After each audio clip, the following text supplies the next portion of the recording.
এবার দেখা যাক কি পজিশনে রয়েছে।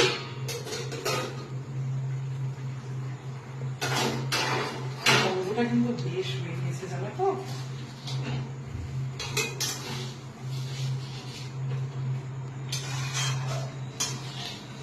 ধিমি ধিমি আছে, ভালো হচ্ছে। একটু ঝোল ঝোল থাকবে, কিন্তু একটু মাখা মাখাও থাকবে, ওইটা আর একটু হবে। আমি একটা কাজ করি, এটাকে যেহেতু ডিরেক্টর যাচ্ছে না, এটাকে একটু ফুল করে দিই। ফুল করে দিই, এবার আর ঢাকাটা দেবো না। এরপরে ঢাকাটা দেবো না, ঢাকাটা একটু খোলাই থাক। আর ডিরেক্ট কাজ যেহেতু যাচ্ছে না, তাই এই আঁচটাকে আমি একটু ফুল করে দিলাম। দিয়ে এটা একটু ফুটে উঠলে দেন আমি গরম মশলা দিয়ে নামিয়ে নেব।